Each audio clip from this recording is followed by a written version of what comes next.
Hello Internet, this is Stan in the desert. I am doing a solar power expansion again this year, and I rented some equipment from Home Depot, a man lift and all that, and the rent was so high that I turned it in and built my own hoist system to get the solar panels and the rest of the construction materials up into the rack. It's early in the morning. Sorry about the sunlight, but you got to get out here while it's still below 80 at least, because it is the desert. So I'll reposition the camera so you get a full view, and we'll bring it right back. I forgot to mention that one of the reasons for this hoist, as opposed to the one I used a couple of years ago, is this remote control. From the ground or from the air, I can have this tied to my neck, because I work alone. I don't have any help. My help went back to New York, but now with this quick cable you can see that it is hot before we get up there and realize, oh crap, I forgot to plug it in. And we will string it up into the air before we reel up the cable, because you need a little bit more weight on the drum than or on the cable head before you reel it in if you want it smooth on the drum.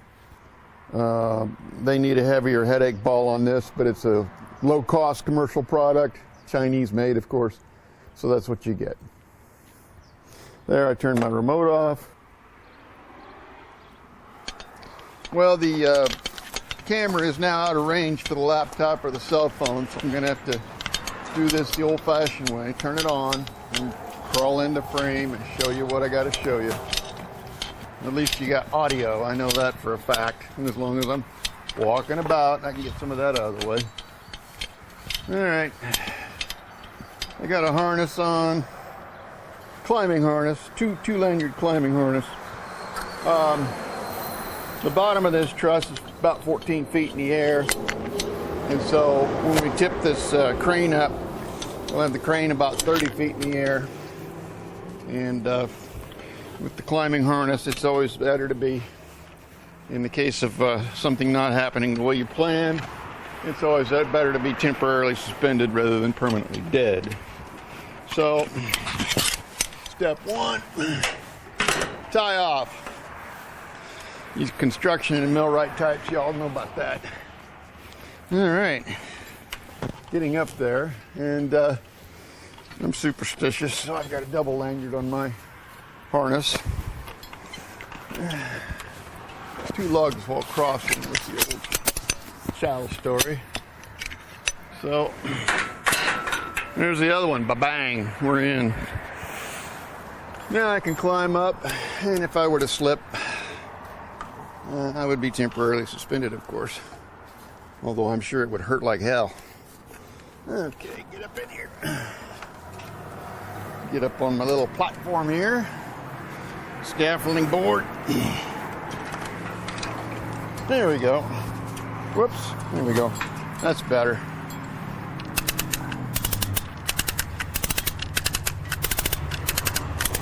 I kept having to add steel to this structure because it, while it had enough strength, it felt a little bouncy, and it won't have that, especially if you have a wind event or some kind of harmonic motion gets induced.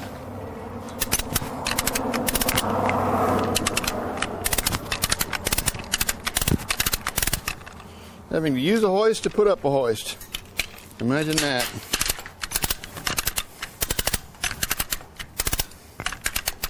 Now that square tube is 1/8 inch wall, so you'll see it bouncing around. But once it's up and it's pinned to this top stanchion, it should be plenty strong. The solar panels weigh about 40 pounds each, which I assume for you non-banana types would be about 20 kilograms. The hoist has a capacity in single line pull, like I'm using it, of 400 kilograms. So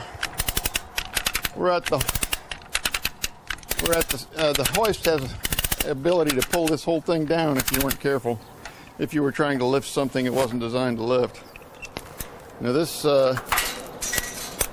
hoist needs to be twisted The chain feeds in a little better, or feeds out, I guess. And decided I wasn't going to rig an electric to pull this thing up. Now you'll see that the little yellow gin pole where the chain is going through the closest is getting to the point where after we're up past 90 degrees of the boom, or the mast, it'll snap out of there and continue to pull to the mast itself. This is an old trick that you used to see on some ham radio masts where they needed to get it up and get it down to work on it, or in the early days of hobby wind power, guys would build their own turbines and make their own masts that would tip up and down. And one way to get it up and down so you could work on it was to install a gin pole and then a boat hoist or something like that into an anchor on the ground so you could raise it and lower it. And of course you could do that with 3 guy wires on it. And once you got it into position, attach the 4th one. Not bad. It's kind of probably an old shipwright's way of doing things. I don't know. I wasn't around when ships were wood and men were men, so we don't know. Hopefully you're getting all this on the audio. Oop, there, the chain popped out of the gin pole. We didn't like that. Coming on up. I might want to speed this up when we get to the actual editing. I don't know. That bounce I've got in the pole before I reinforced this structure under my feet, it was bouncing too, so that's one way to know if you got it or not.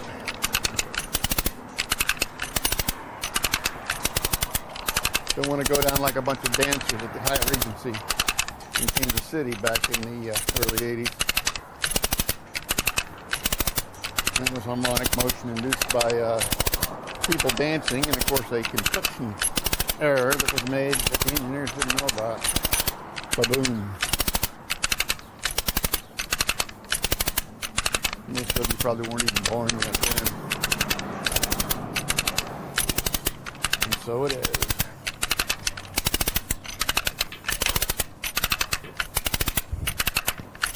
I'm going to tie it off so as I lean out and put the attachment bolt in while I'm still somewhat safe. Although working alone, nobody likes working alone, but that's the cards I drew.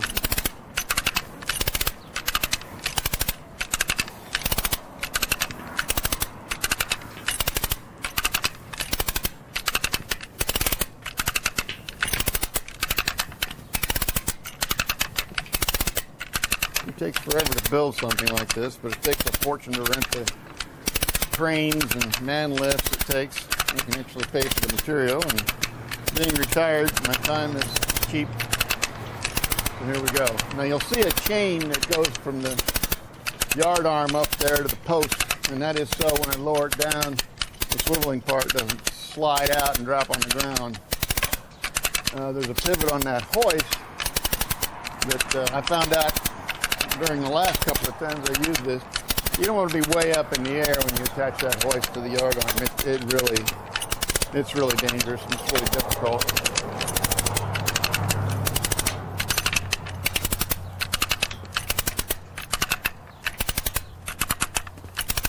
I use these weld-on pad eyes in these projects. I love them.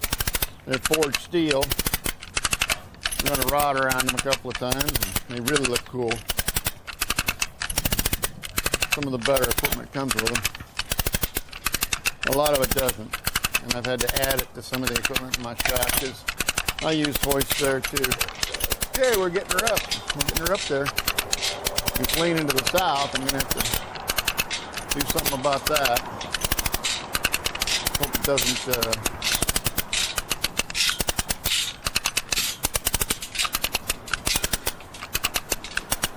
got to get her into that dock.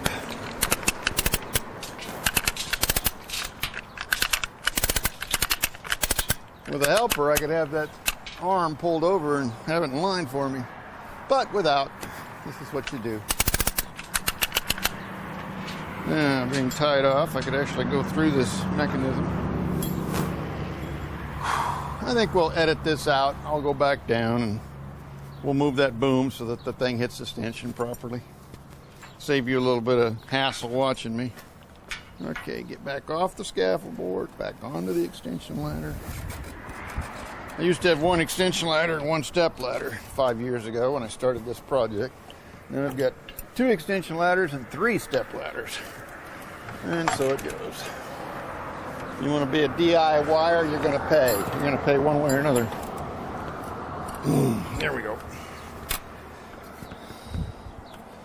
I don't like the cat shoes. They got lugs on them. They get caught on everything. They look great, but they're practical. Okay, there's one hook off. We're going to get a little closer to the ground before we pop the other one.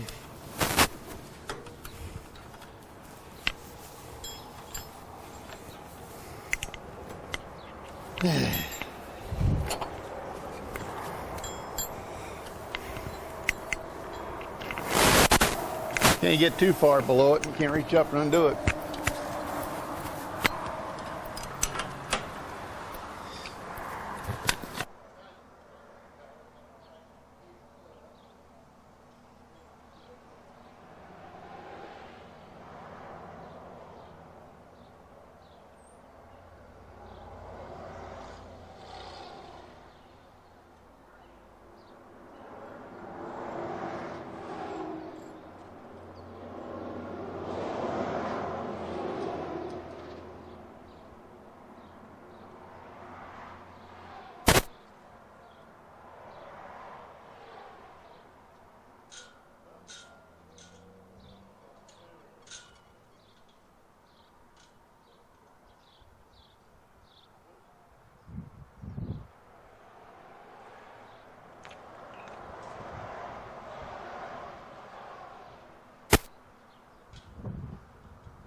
control the lights completely. Yeah, the sun's getting over where it's ready to flare on the loons.